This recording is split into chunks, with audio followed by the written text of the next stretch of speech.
साथियों नमस्कार। उम्मीद करते हैं आप सब बहुत बढ़िया होंगे और आप सभी के जनरल स्टडीज एवं करंट अफेयर की तैयारी बिल्कुल मस्त चल रही होगी। तो भैया आप जानते हैं सुबह में 7 बजे हम आपके लिए करंट अफेयर के इंपॉर्टेंट क्वेश्चंस लेकर आते हैं जो आपके एग्जाम के दृष्टिकोण से बेहद इंपॉर्टेंट हैं, आपके एग्जाम में पूछे जा सकते हैं। ठीक है, ये 2025 से लेकर के आप तक के चुनिंदा क्वेश्चंस हैं। ठीक है, अगर आप चाहते हो कि इनकी PDF आपको मिल जाए और उसके साथ साथ टेस्ट होता है, कल के डेट में भी टेस्ट हुआ था और आपको पूरी वीडियो और PDF सब कुछ बहुत व्यवस्थित तरीके से आपके एग्जाम ओरिएंटेड मिल जाए, तो आप हमारा IFL लिंक डिस्क्रिप्शन में आप डाउनलोड करके इनकी PDF टेस्ट सब कुछ प्राप्त कर सकते हैं। आप किसी भी प्रकार के गवर्नमेंट सर्विस के एग्जाम की तैयारी करें, बेहद इंपॉर्टेंट है। आइए भैया शुरू करते हैं और लेते हैं यहाँ पर पहला क्वेश्चन। भारत का पहला मेगा ग्रीन फील्ड शिपयार्ड कहाँ विकसित किया जाएगा? ठीक है, ये देखें यहाँ पर 4 विकल्प हैं मेरे भाई। मैं बार बार कहता हूँ आपको क्वेश्चन के आंसर पता हो कमेंट में लिख दें, ना पता हो मेरे बताने के बाद लिखें। ठीक है, लेकिन लिखें जरूर जिससे चीज़ें आपको याद रहेंगी। Here will India's first mega green field shipyard be developed? Gujarat, Maharashtra, Andhra Pradesh और तमिलनाडु। ठीक है, अब आप बताएं इसमें सही विकल्प। तो सही विकल्प है मित्र तमिलनाडु। जी हाँ, अगर हम देखें तो तमिलनाडु अभी चर्चाओं में है, मुख्यमंत्री यहाँ के नए नए हैं और बिल्कुल अलग तरीके से विजय जी जो है मतलब तमिलनाडु में एक नए नए प्रयोग कर रहे हैं।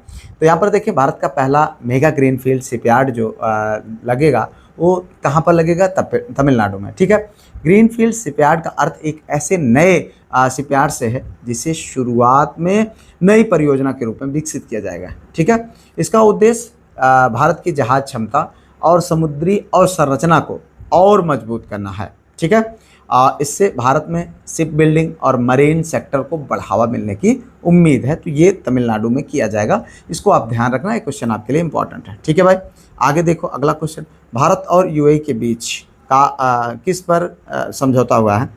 कच्चे तेल के आयात पर। ठीक है, यहाँ तक on which did India and the UAE sign as agreement? कच्चे तेल के आयात पर, LPG सप्लाई पर, सौर ऊर्जा सहयोग पर, रक्षा उपकरणों के आदान प्रदान पर। ठीक है, अब यहाँ पर आपको बताना है इसका सही विकल्प। तो सही विकल्प है मित्र LPG सप्लाई पर। जी हाँ, इस क्वेश्चन को आप बहुत ध्यान से देखिएगा, समझिएगा और याद भी रखिएगा। यहाँ पर अगर देखें तो LPG यानी लिक्विफाइड पेट्रोलियम गैस जिसे बोला जाता है, ये कहाँ से, ये भारत और UAE के बीच समझौता किया गया है इसको लेकर के। ठीक है, और अगर हम बात करें तो जो है यह समझौता भारत की ऊर्जा सुरक्षा और LPG की नियमित आपूर्ति के दृष्टिकोण से बहुत ज़्यादा जो है इम्पॉर्टेंट है। UAE भारत के महत्वपूर्ण ऊर्जा एवं व्यापारिक साझेदारों में से हमेशा शामिल रहा है और शामिल है भी। ठीक है, चलो भाई आगे देख लेते हैं यहाँ पर अगला क्वेश्चन। काल भैरव नामक भारत के पहले ऑटोनॉमस लड़ाकू विमान का उत्पादन कहाँ किया जा रहा है? ठीक है, क्वेश्चन पूछा जाएगा, बहुत बेहद इंपॉर्टेंट क्वेश्चन है। ठीक है, हम यहाँ पर आपको चुन चुन करके इंपॉर्टेंट क्वेश्चन दे रहे हैं। तो इसमें देखिए काल भैरव, ठीक है, नाम भारत के पहले ऑटोनॉमस लड़ाकू विमान का उत्पादन किया जा रहा है। वो कहाँ पे? पुर्तगाल, फ्रांस, रूस और इजराइल। ठीक है, where is India first autonomous combat aircraft name Kaal Bhairav being produced? तो इसका सही विकल्प क्या होगा मित्र? सही विकल्प है आपका पुर्तगाल। जी हाँ, अब इसको याद रखना, पुर्तगाल, काल भैरव, काल पुर्तगाल, काल पुर्तगाल। ठीक है, ऐसे याद कर लेना इसको, काल पुर्तगाल। ठीक है, काल पुर्तगाल। तो ये थोड़ा सा राइमिंग बन जाएगी तो आप याद कर सकेंगे। काल भैरव नामक जो ये ऑटोनॉमस कम्बैट एयरक्राफ्ट का उत्पादन जो है पुर्तगाल में किया जा रहा है। और ऑटोनॉमस कम्बैट एयरक्राफ्ट का उद्देश्य है कि मानव पायलट के बिना या न्यूनतम मानवीय हस्तक्षेप के साथ सैन्य कार्य करना। जिससे क्या होगा भाई, जाहिर सी बात है आदमी कम रहेंगे तो भाई लड़ाई होती है तो मतलब अपनी मानव हानि के चांसेस कम रहेंगे। ठीक है, तो ये इसका मुख्य उद्देश्य है। यह तकनीकी unmanned and autonomous defence system के विकास से जुड़ी हुई है। ठीक है, ऐसे विमान जो होते हैं वो आधुनिक युद्ध में सर्विलांस, रिकन्सिलियंस एंड कम्बैट ऑपरेशन में बहुत उपयोगी होंगे। ठीक है, आप जहाँ चाहो भेज दो उनको, आराम से मार पीट करके लौटाएंगे। ठीक है, दक्षिण एशियाई भारोत्तोलन महासंघ का अध्यक्ष किसे नियुक्त किया गया है? बृजभूषण शरण सिंह को, अनिल कुमार को, विक्रम सिंह को, सहदेव यादव को। ठीक है, थोड़ा सा आवाज़ आज आपको डाउन लग रही होगी क्योंकि पूरी तरीके से मैं स्वस्थ नहीं हूँ, इस समय थोड़ा सा दिक्कत है, बट कोई बात नहीं, हम लोग जो अपना कार्य है उसको बहुत ईमानदारी से करेंगे।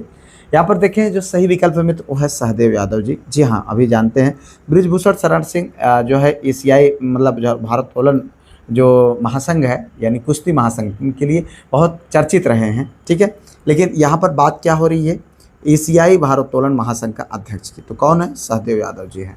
ठीक है, सहदेव यादव को दक्षिण एशियाई भारोत्तोलन महासंघ का अध्यक्ष नियुक्त किया गया। वे भारतीय भारोत्तोलन प्रशासन से जुड़े प्रमुख अधिकारी हैं। ठीक है, यह मतलब पदाधिकारी हैं। यह नियुक्ति जो है दक्षिण एशियाई क्षेत्र में भारोत्तोलन के विकास और प्रशासन की दृष्टि से बहुत महत्वपूर्ण है। दक्षिण एशियाई स्तर पर महासंघ विभिन्न देशों के बीच खेल सहयोग और प्रतियोगिताओं को बढ़ावा देता रहा है। ठीक है, चलो भाई आगे देखते हैं। यहाँ पर मिजोरम ने अदरक मिशन, ठीक है, क्या शुरू किया है, अदरक मिशन शुरू करके किसकी खेती को बढ़ावा दिया है। ठीक है, जैविक हल्दी की, जीआई प्रमाणित अदरक की, औषधीय औषध की पौधों की और विशेष मशरूम की। मेरे भाई हम आपके क्वेश्चन को रेगुलर बेसिस पर प्रैक्टिस करा रहे हैं, उसके बाद लास्ट में सप्ताह में एक दिन पूरी क्लास की रिवीजन कर लेंगे, उसके बाद आपका टेस्ट हो जाएगा। आप ज़रा सोच कर देखिए क्या ऐसा संभव है कि इसके बाद भी अगर आप लगातार हमारे साथ जुड़े रहें तो भी गलतियां हो सकती है। मुझे तो नहीं लगता है कि इसके बाद भी कोई चांस बचेगा, तो इसलिए बिल्कुल आप बिंदास रहिए अपने जीएस के लिए। ठीक है, आप जितना करा जा रहा उतना करते जाइए। यहाँ पर देखिए जो सही विकल्प है भाई वो है जीआई प्रमाणित, जी हाँ, डीआई टैग्ड जिंजर। ठीक है, अगर हम बात करें यहाँ पर मिजोरम ने जीआई जो जिंजर मिशन के माध्यम से जीआई प्रमाणित अदरक की खेती को बढ़ावा देने की पहल की है। मिजोरम का मिजो जिंजर अपने विशिष्ट गुणों के लिए जाना जाता है। मिशन का उद्देश्य किसानों की आय बढ़ाना। आप जानते हैं कि जब जाहिर सी बात है पैदा होगी तो किसान की आय बढ़ेगी, उत्पादन और गुणवत्ता में सुधार लाना। ठीक है, और उसके साथ साथ जीआई टैग की अगर हम बात करें तो किसी उत्पादन की विशिष्ट भौगोलिक पहचान और गुणवत्ता को दर्शाता है कि एक विशेष स्थान पर इसका विशेष उत्पादन होता है, इस बात को ये पुष्टि करता है कौन, जीआई टैग। तो इतना आप इसको ध्यान रखें। ठीक है, अब देखो यहाँ पर भारत का पहला सैटेलाइट टैग वाला गंगा सॉफ्टसेल कछुआ किस राष्ट्रीय पार्क में छोड़ा गया। तो देखिए Jim Corbett national park, Sundarban national park, Kaziranga national park, Dudhwa national park. ठीक है, अब देखो यहाँ पर इसके आपको आंसर बताना है 4 विकल्पों में से। यहाँ पर सही विकल्प है भैया काजीरंगा। ठीक है, यह है आपका काजीरंगा। काजीरंगा से में ये काजीरंगा नेशनल पार्क में कौन, ये कछुआ, का से कछुआ, का से काजीरंगा, याद रखना। ठीक है, ऐसे ही चीज़ों को हम कोरिलेट करके याद रख सकते हैं भाई। ठीक है, बाकी और कोई अलग माध्यम नहीं होता है। काजीरंगा, का से काजीरंगा, का से कछुआ। ठीक है, भारत का पहला सैटेलाइट टैग जो ये अगर हम बात करें गैंग सॉफ्ट सेल जो ये टर्टल है जिसे कछुआ बोलते हैं, इसको काजीरंगा नेशनल पार्क में छोड़ा गया है। सैटेलाइट टैगिंग का उपयोग कछुआ की गतिविधियों, आवास और जो है प्रवास पैटर्न की निगरानी के लिए किया जाता है। गंगा सॉफ्ट कछुआ एक मीठे पानी का कछुआ प्रजाति है। ठीक है, यह पहल कछुआ संरक्षण और वैज्ञानिक निगरानी के लिए बहुत महत्वपूर्ण है। ठीक है, तो इतना आप इस क्वेश्चन संबंधित जानते रहें। आगे देख लेते हैं अगला क्वेश्चन। कृषि आधारित इतोरगिड़ी उत्सव किस राज्य की आदि जनजाति द्वारा मनाया जाता है। ठीक है, in which state was the agriculture based इतोरगिड़ी festival celebrated by the Adi tribe. अब आपको बताना है, यहाँ पर देखें अरुणाचल प्रदेश, नागालैंड, मिजोरम और मेघालय। ठीक है, अब इन चारों विकल्पों में आप देखें तो जो सही विकल्प है मित्र वो है अरुणाचल प्रदेश। क्या है, अरुणाचल प्रदेश, इतोरगिड़ी अरुणाचल प्रदेश। ठीक है, इतोरगिड़ी अरुणाचल प्रदेश। ठीक है, तो इस तरीके से आप इसको रिलेट कर लीजिए। इतोरगिड़ी कहाँ पर, इतोरगिड़ी जो उत्सव है ये अरुणाचल प्रदेश की आदि जनजाति द्वारा मनाई जाती है। आज से जो है मतलब वहाँ की जो जनजाति है आदि जनजाति उसके द्वारा मनाई जाती है। आदि अरुणाचल प्रदेश इतोरगिड़ी ये जो है उत्सव है। ठीक है, इतना आप तीनों को कोरिलेट कर लीजिए। अब हम बात करें यह एक कृषि आधारित पारंपरिक उत्सव है।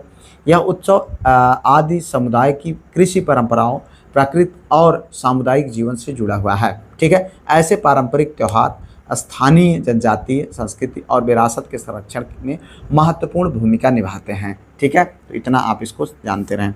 आगे देख लेते हैं भैया अगला क्वेश्चन। पश्चिम बंगाल सरकार ने सभी सरकारी स्कूलों में सुबह की प्रार्थना सभा के दौरान कौन सा गाना अनिवार्य कर दिया। बहुत इंपॉर्टेंट है, ध्यान रखना। जनगण मन, सारे जहाँ से अच्छा, वंदे मातरम, धन धान्य हे माता। ठीक है, अब भाई देखो यहाँ पर सबसे इम्पॉर्टेंट है इस समय वंदे मातरम चर्चाओं में भी है, 15 अगस्त को गाया गया है।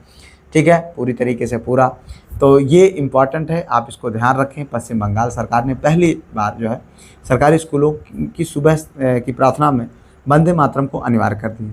वंदे मातरम की अगर हम बात करें तो रचयिता कौन है? बंकिम चंद्र चटर्जी जी। और यह गीत उनका जो उपन्यास है जिसका नाम क्या है? आनंद मठ। क्या नाम है? आनंद मठ। आनंद मठ। आनंद मठ में ये जो है किया गया है, मतलब इसे लिया गया है। वंदे मातरम को भारत के राष्ट्रीय गीत का दर्जा प्राप्त है। ठीक है, राष्ट्रगान जनगण मन है, राष्ट्रीय गीत ये है। 16 मई 2026 को सिक्किम का कौन सा स्थापना दिवस मनाया गया? 50वां, 48वां, 42वां, 52वां और 51वां। ठीक है, आपसे पूछा जा रहा है कि 16 मई 2026 को सिक्किम का कौन सा स्थापना दिवस मनाया गया है? तो यहाँ पर देखें जो सही विकल्प है मित्र वो है 51वां। ठीक है, ये आपका सही विकल्प है। अगर हम बात करें तो जो है 16 मई 2026 को जो है 1975, 16 मई, ठीक है, 16 मई 1975 को क्या हुआ था कि ये जो है सिक्किम को 22वां पूर्ण राज्य का दर्जा मिला था। ठीक है, इसलिए 2026 में सिक्किम के राज्य मतलब सिक्किम के भारत में राज्य के रूप में स्थापित होने के 51 वर्ष पूरे हुए। ठीक है, 16 मई को प्रत्येक वर्ष सिक्किम क्या बनाता है? स्टेटहुड डे मनाता है। ठीक है, चलो भाई आगे देखते हैं।